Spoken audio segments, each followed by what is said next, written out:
at one of the busiest airfields on Earth. Okay, he's clear. Let's get going.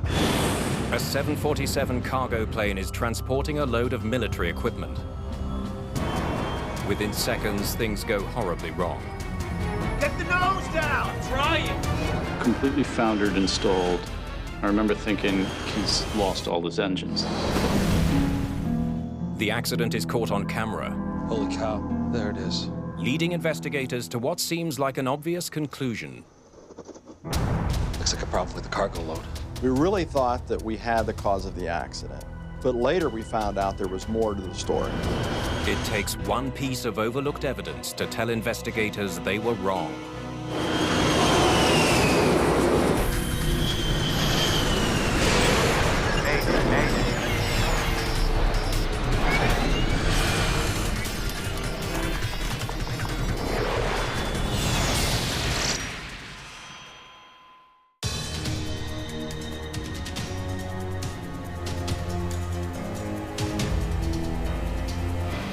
Bagram Airfield in northeastern Afghanistan.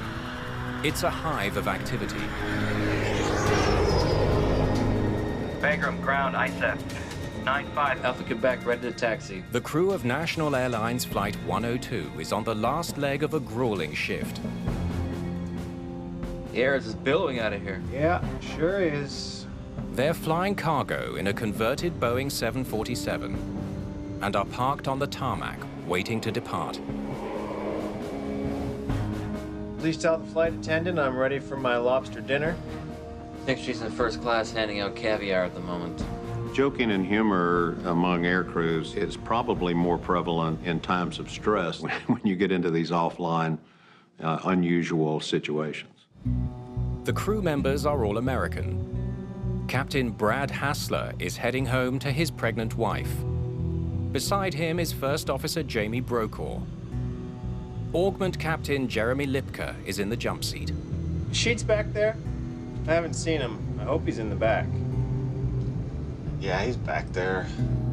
In a cabin behind the cockpit is Loadmaster Michael Sheets, along with 2 technicians and an Augment First Officer.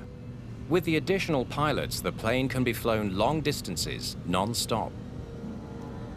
The crew members are all civilians on contract for the U.S. Department of Defense.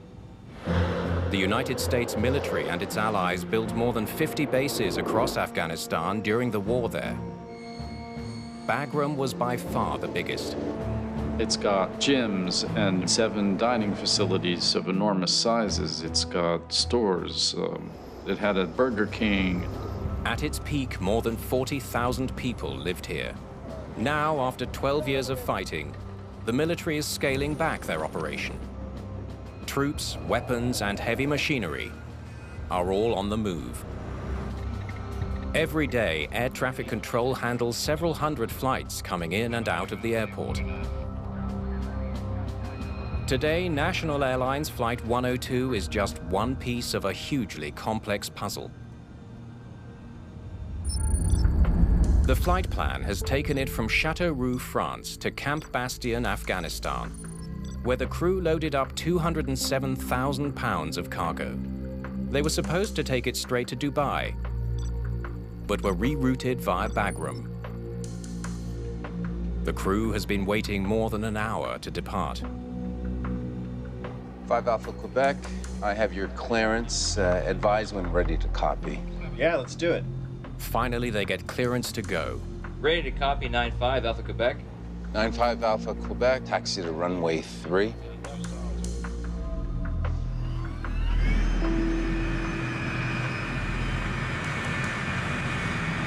Controllers need to keep a sharp eye on the crowded taxiway that the 747 freighter shares with other military aircraft. 9-5 Alpha Quebec, give way to The C-17. Let him go first. Roger, we'll let him go first. A C-17 military cargo plane moves to the runway ahead of them. Although the military effort is winding down in Afghanistan, this is not the kind of place a civilian wants to linger. Bagram is still a favorite target of the Taliban. It's a dangerous place. I mean, It's not JFK Airport. It's JFK Airport surrounded by terrorists. For the crew of Flight 102, every delay means more risk. Okay, he's clear. Let's get going. Following the C-17 for 95 Alpha Quebec.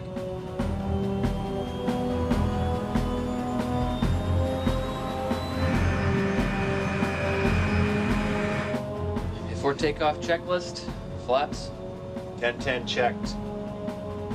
You're certainly thinking, what do I do if somebody started firing at us on the ground? Well, that's a great deal of mental pressure. The C-17 ahead has cleared the runway. How are we looking on that wing? Everything look clear? Everything's great. We all happy with that? Yeah, I'm good. They must now wait for takeoff clearance. They've been on duty for more than 20 straight hours. Once in Dubai, they'll get a rest break. We earned it as far as I'm concerned, man. Without minimum rest, I'd be dead tomorrow.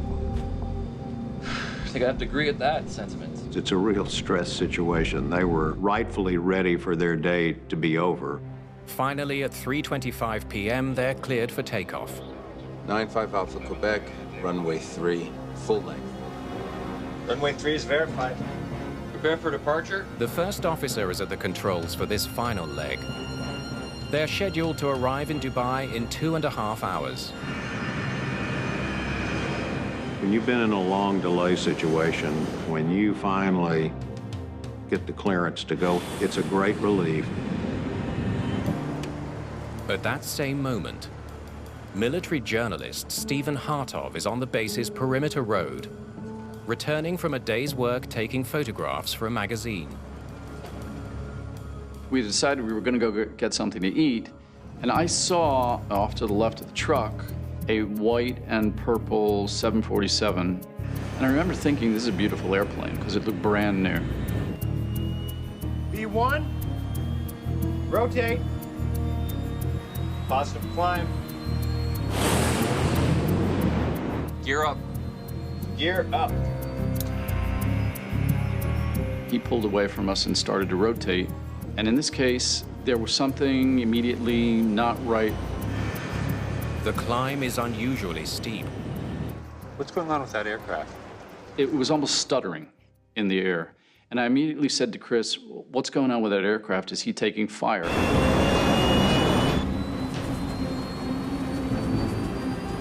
Keep on that. Get the nose down! I'm trying! The plane is suddenly uncontrollable. The nose won't drop. My airplane! In a matter of seconds, the crew is in emergency mode. If they can't get the nose down fast, the plane will stall.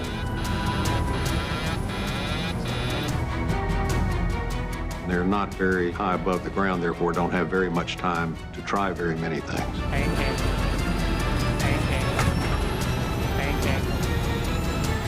For a moment, the plane hangs in the air, suspended.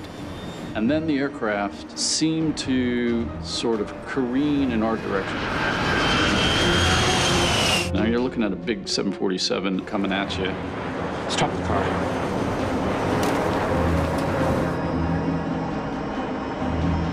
And then it completely foundered and stalled.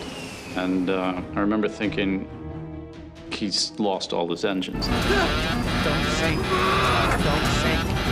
And in a very slow motion, it just went straight down and pancaked into the ground. The explosion was enormous. It was a mushroom cloud like a small atom bomb. It was huge. The entire base, thundered under our feet. The controller also watches helplessly as the aircraft comes down. It is the worst civilian aviation accident ever at Bagram Airfield. And I just pulled a camera out with the lens and just shot some pictures. Instinct, trigger instinct. Watching those people die was tough. It's tough.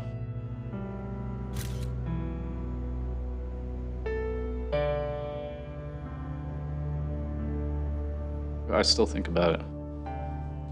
Sometimes I wake up thinking about it. Has a U.S. cargo plane been shot down? The safety of thousands of people now hinges on the answer. Today, officials identified 7 Americans killed Monday in the crash of a cargo plane in Afghanistan. National Airlines Flight 102 crashed at America's biggest Air Force base in Afghanistan. Remarkably, no one on the ground was hit, but the entire flight crew is dead. You think about these poor 7 people who were there on a contract job, you know, never went home. The loss of life is tragic under any circumstance, but when it's a fellow pilot, it's really hard to deal with. Within hours, the Taliban claims responsibility. Amid the specter of a terrorist attack, the NTSB is assigned to lead the U.S. investigation. Although it wasn't ideal, it was one of those things that we had a job to do, and so let's go get it done. Tim LeBaron heads up the team of 5 investigators. This investigation was a lot different because we were flying into a war zone. When we first got there, we were given bulletproof vests and Kevlar helmets to wear into the accident site.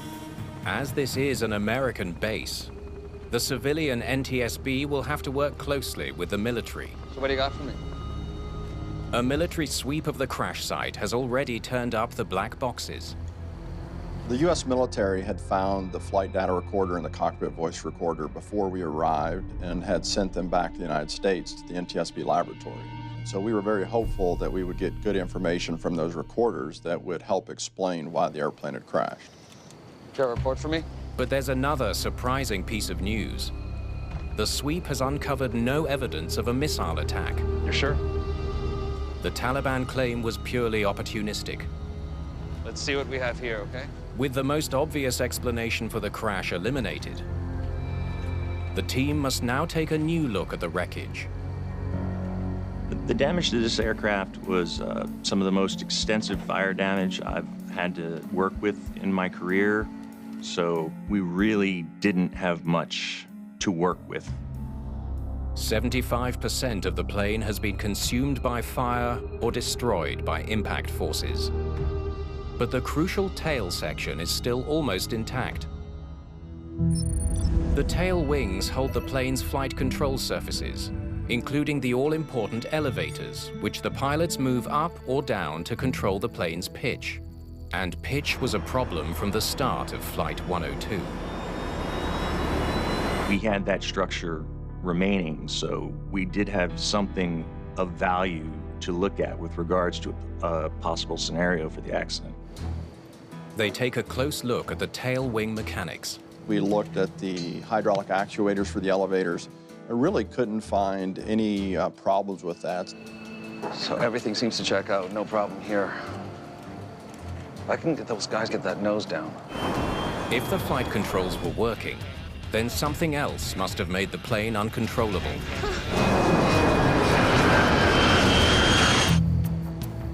Every last scrap of evidence is collected, including a number of unidentified parts found on the runway, more than a mile from the crash site. Anybody know what this is? Let's find out. Our team was in Afghanistan one time and one time only, so it was very important for our team that we document what we could, find what we could, because we knew that we'd never be able to return and see the wreckage again. Let's get those photos to Boeing right away. The pieces of wreckage will be sent to the United States, where the manufacturer will have to identify them. With all the evidence now collected from the crash site, investigators move their operations indoors. Our headquarters was in the basement of an old control tower.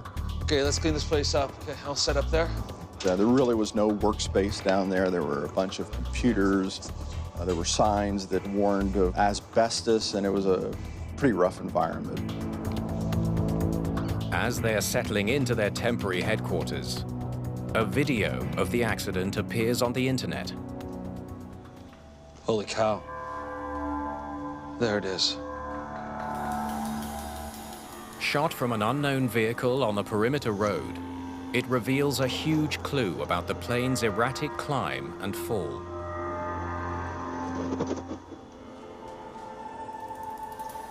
Looks like a problem with the cargo load. The aircraft's movement in the video suggests it was carrying too much weight, and that the load threw the plane off balance.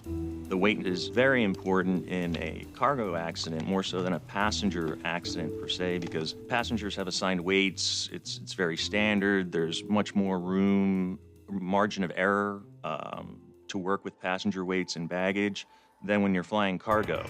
A 747 freighter plane can carry just about any type of load. It is the cargo company's responsibility to ensure that the aircraft is not overweight. I've heard it frequently in the cargo business about you call, we haul, and sometimes the crew knows in advance what they're going to be doing, and sometimes it's all last minute. Some of the early questions were, what was the cargo in the airplane? Was it full? How heavy was the cargo? By examining the cargo manifest, investigators discover that the plane was carrying an unusual load: armored vehicles called MRAPs, or mine-resistant ambush-protected vehicles. These massive, heavily armored cars can sustain roadside bombs. They even have bulletproof wheels. The crew had never flown these type of vehicles in this charter. In fact, the airline had not carried these kind of vehicles that were loaded on the airplane. The plane was carrying 5 MRAPs, weighing between 12 and 18 tons. Each vehicle was chained to a custom-built pallet and secured with straps to the plane's main deck. The cargo in this particular case was very heavy. It was the first time they'd ever flown 5 vehicles this heavy. Ready to put some numbers in there? Yeah, go ahead. The crew landed at Bagram Air Base with a full cargo load of 207,000 pounds. Then they refueled, increasing the fuel load to 106,000 pounds. Zero fuel weight is 2592. Investigators calculate the precise weight being carried. Max takeoff weight is 870,000 pounds. We have 207,000 pounds for cargo plus fuel. They learned that even with the heavy cargo and fuel load, the plane was not overweight. It was almost 200,000 pounds under the safe limit. Weight was definitely not an issue. Something else must have brought the 747 cargo plane down. Even if the weight of the cargo was not responsible for the crash of Flight 102, the balance of the load could be the problem.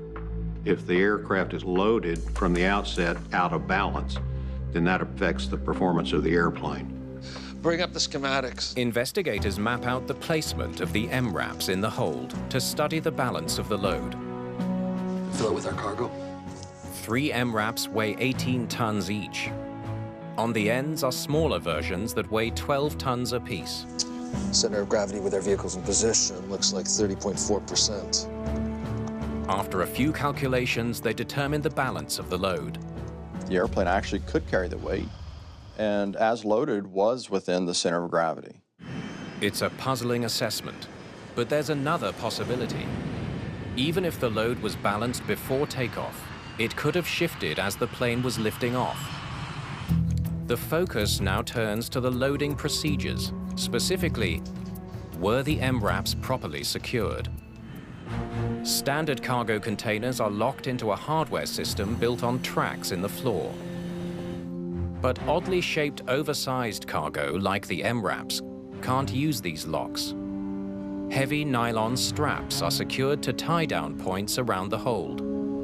What became critical to me was the process of calculating the number of straps necessary to restrain these 5 vehicles.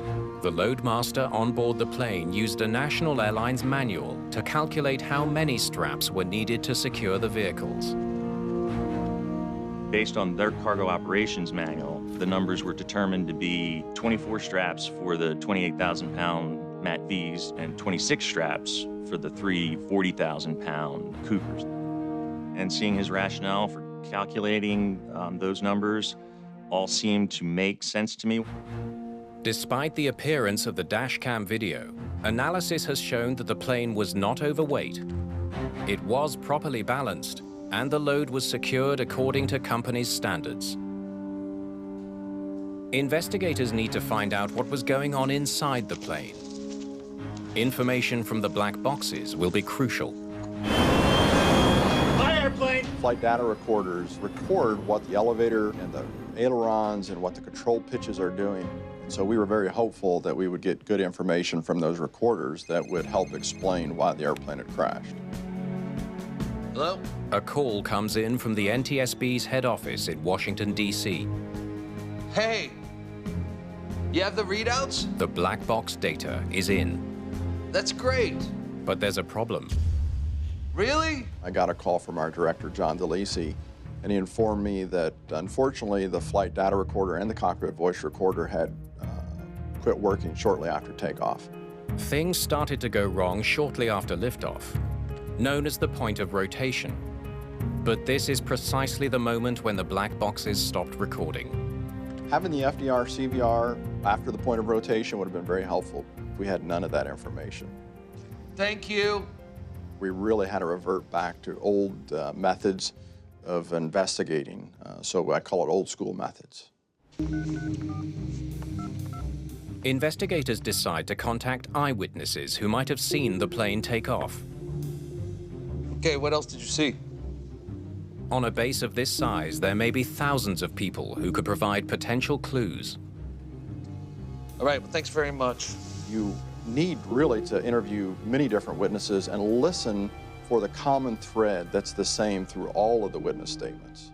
Sorry, what did you see? One witness reports an unusual sight.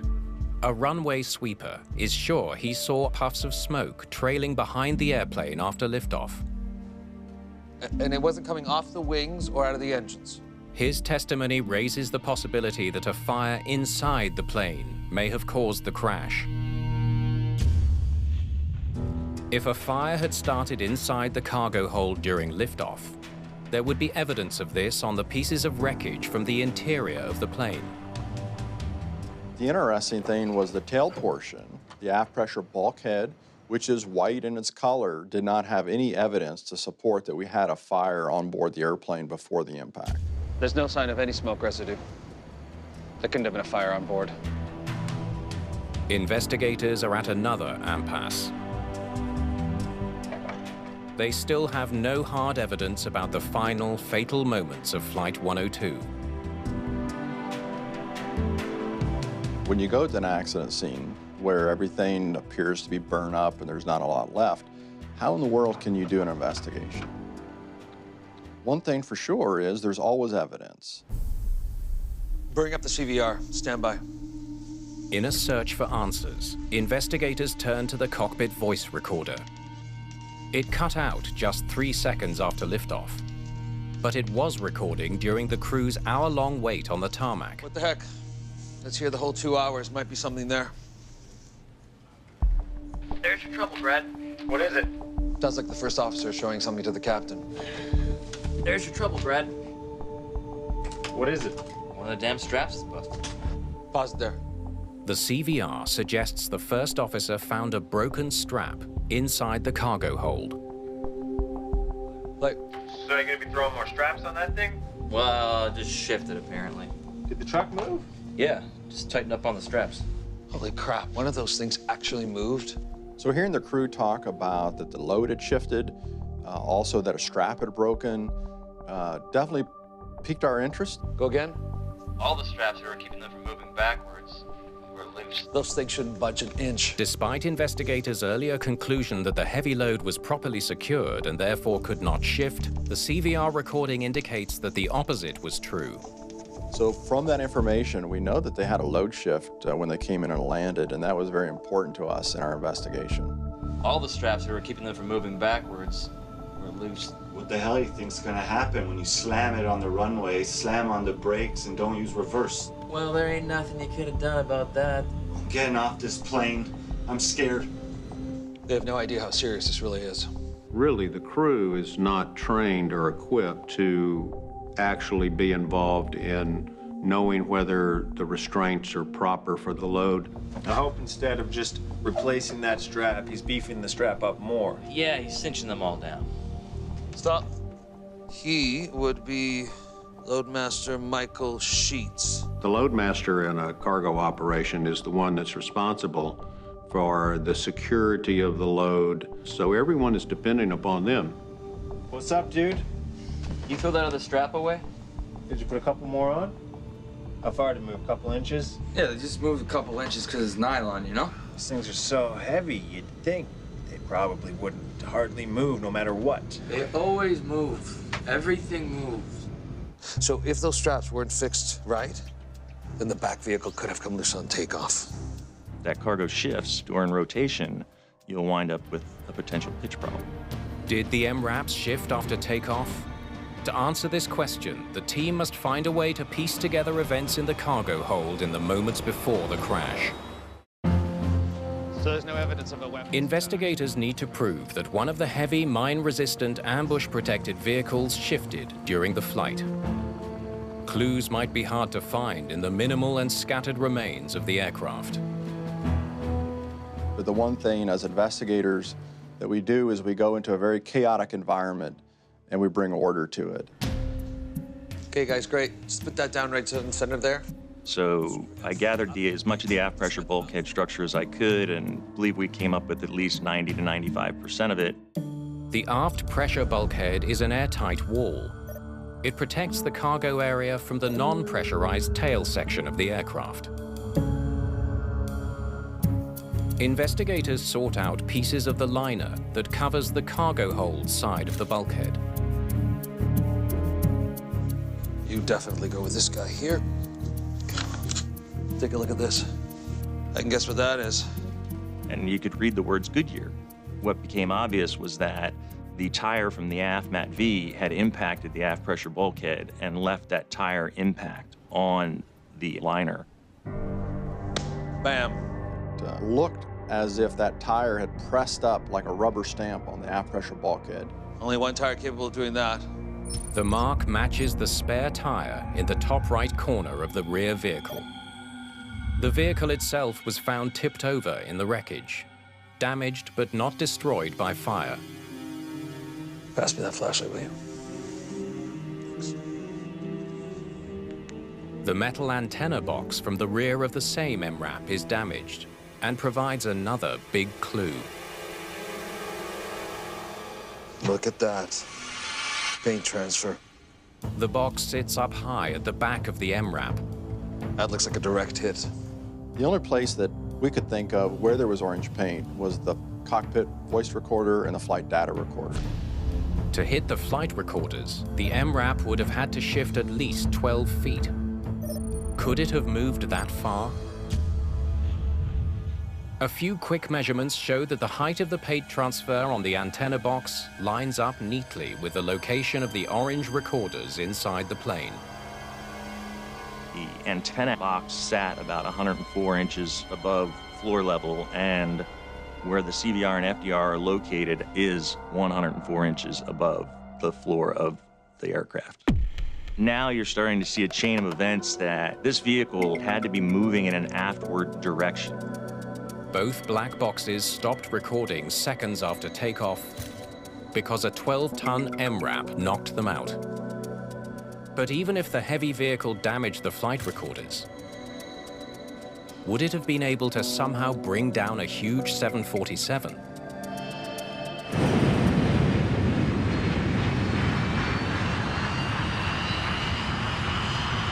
Investigators turn to the only wreckage left to examine: the collection of unidentified parts found on the runway. These items were all recovered from the runway in the area near the point of rotation for the flight. Rotate. At Bagram Airfield, the runway stretches for over 2 miles. The parts were discovered at the spot where the aircraft lifted off, 1 mile from the site of the crash. It is uncertain what relevance, if any, they have. Where were these parts on the airplane? Did they come from the nose section? Did they come from the aft section of the airplane? What function did they serve on the airplane? Experts at Boeing have been able to identify them.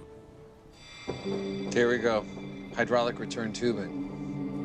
One of the parts, a broken piece of tubing, comes from hydraulic system number 2. Bring up the hydraulic system schematic.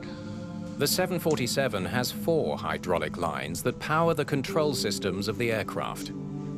Hydraulic system number 2 carries fluid along the deck floor and through the aft pressure bulkhead at the back of the plane. The tube runs through here. The number 2 hydraulic system operates one of the 4 airplane elevator panels. The elevator panels control pitch from the tail of the aircraft. If the rear vehicle shifted backwards through the bulkhead, it could have hit the hydraulic tubing, affecting control of the airplane. Okay, let's play it. Investigators decide to take a closer look at the dashcam video.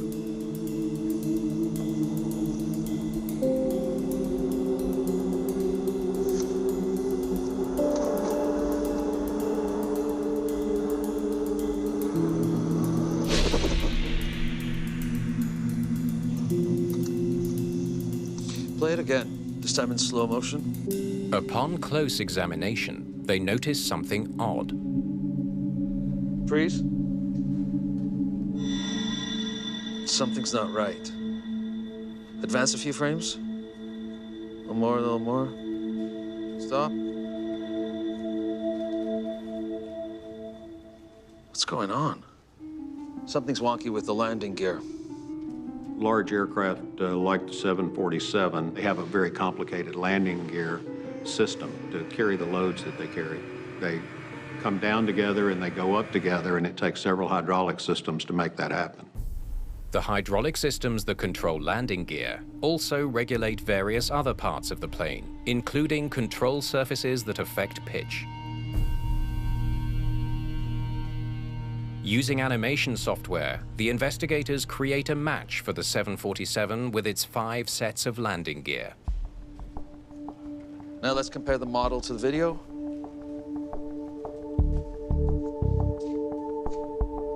These are down, and this one here is up.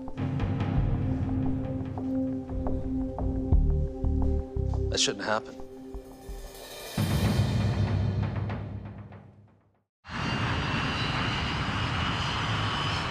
Positive climb. On National Airlines Flight 102, one of the last commands recorded refers to the landing gear. Gear up. Gear up. But after that exchange, not all the gear retracted. When I see a configuration of an airplane with part of the landing gear up, part of it down, I immediately think that they've had a hydraulic failure of one or more of the hydraulic systems. It looks like damage to one of the 4 hydraulic lines may have happened in the air. Now, which systems are out?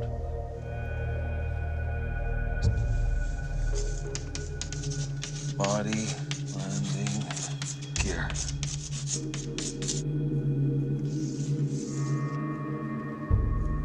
The nose and body landing gear didn't retract. It must have been system 1. We were able to determine that the number 1 hydraulic system had been damaged at some point before the airplane hit the ground. The discovery of the broken hydraulic line explains the eyewitness account of smoke.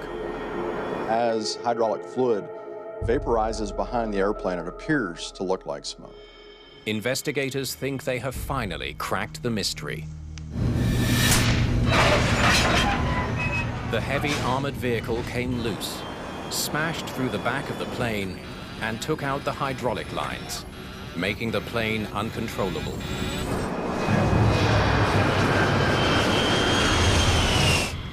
After 11 days in Bagram, the investigators are ready to head home. All that's left to do is wrap up the case with a simulation test back in Washington. We really thought that we had the cause of the accident, but there was more to the story. At NTSB headquarters in Washington, D.C., glad to be back. Investigators are preparing to finalize the case. All they have to do is to verify their theory that damaged hydraulics made it impossible for the pilots to recover from the steep climb. So once we got back to the United States, the next step was to do simulations, reenact the accident scenario. First, they modeled the 747 with 2 broken hydraulic systems to test the cargo shift. Airplane Performance Group Chairman Tim Birch oversees the simulations. If I had one of these armored vehicles move back and there was an associated center of gravity shift, is the airplane controllable? Okay, what else do we know? Let's try the new balance numbers. Let's take what we know up to a point and then start doing the what-if scenarios with the simulation to see if we can put together a story that makes sense. Okay, plane, let's see what you do now. But when they run the simulation of the rear vehicle coming loose, something totally unexpected happens. Nose comes down and flies out of trouble. Let's shift even more weight back.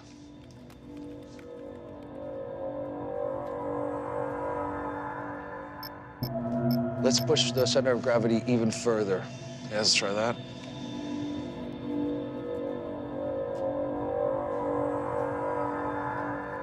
Even with 2 hydraulic systems broken and an MRAP crushed into the back of the plane, the simulations show that the aircraft can be controlled.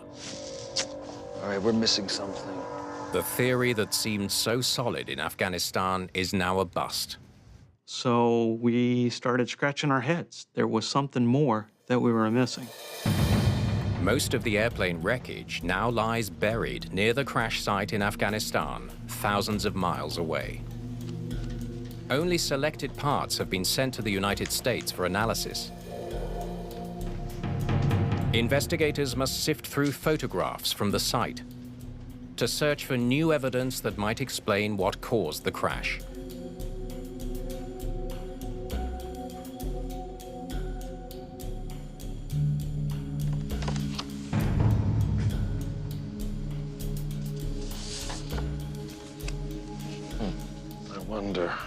So we needed to look further. And the next thing behind the aft pressure bulkhead that can control pitch on the aircraft is the jack screw.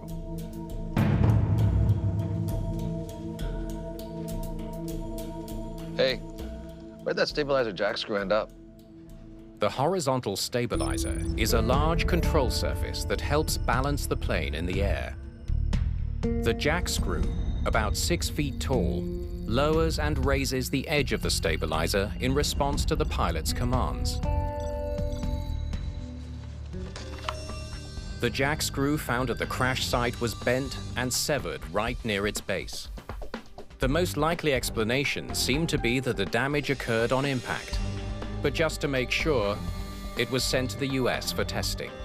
What we were surprised to find out was that the jack screw had actually been pushed aft and had broken loose from the airplane. Results show that the jack screw was bent backwards, the opposite of how it would have bent in the crash. So that raised the big question, why? What could have pushed it aft?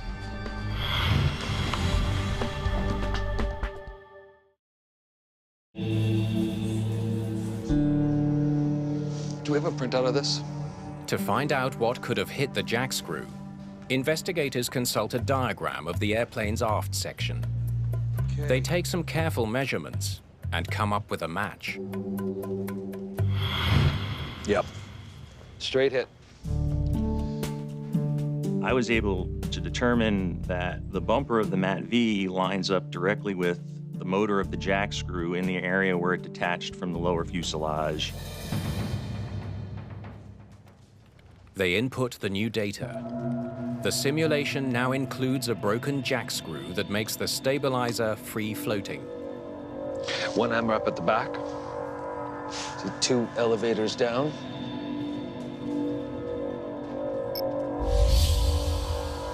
Equals 1 uncontrollable plane. Investigators finally know that an MRAP crashing into the jack screw is what brought the airplane down. But there's still one major mystery. We're not done yet. There's one more question. How did that MRAP come loose? In Bagram, the loadmaster had calculated the correct number of straps to use on each vehicle. He based his calculations on the company's cargo operating manual.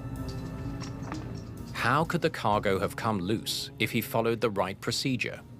I immediately began contacting other cargo operators to understand what is supposed to be done to restrain free-floating cargo using straps. When executives from Boeing review the procedures, they're less than impressed. The manufacturers were quite shocked at how they were interpreting the requirements. To get the maximum load capacity out of each strap, it has to be tied down at a precise angle. Changing the angle changes the strap's capacity. The airline hadn't spelled this out in its manual. Boeing, when you look at their manual, they say that if you pull on a strap directly, let's say that it's worth 3,500 pounds. But if you go up on a 45-degree angle, it's worth even less. And if you pull on it a 90-degree angle, it's worth 0. National Airlines manual said regardless of angle, each strap could be counted for 5,000 pounds. Boeing's own calculations found that National Airlines Flight 102 took off with less than half the straps required on each vehicle.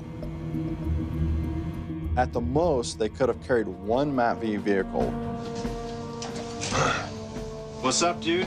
Investigators find no fault with flight loadmaster Michael Sheets. He had little training. He wasn't certified. Without knowing it, he'd based his calculations on a faulty manual. My heart goes out to the loadmaster in this situation. The data, the manuals that he had to go by were incorrect. So he was really in a no-win situation. But the cargo shift itself would not have brought down the plane. The crash ultimately occurred because the sliding MRAP damaged the horizontal stabilizer. You take away the horizontal tail, you're not going to be able to control this airplane in pitch. This was an uncontrollable event. Without the horizontal stabilizer, the pilot's inputs made the plane do the exact opposite of what they wanted. A command to lower the nose suddenly caused the plane to pitch up. There's a total disconnect between what you're doing as a pilot and what the airplane's doing. And it must have been terrifying. I can't truthfully imagine it other than just sheer panic. The NTSB's final report finds that the probable cause of the accident was National Airlines' inadequate procedures for restraining special cargo loads. It concludes that the improper restraint of the rear vehicle allowed it to move back, hit the aft pressure bulkhead, knocked out the 2 hydraulic systems and the horizontal stabilizer, making it impossible for the crew to regain control of the airplane.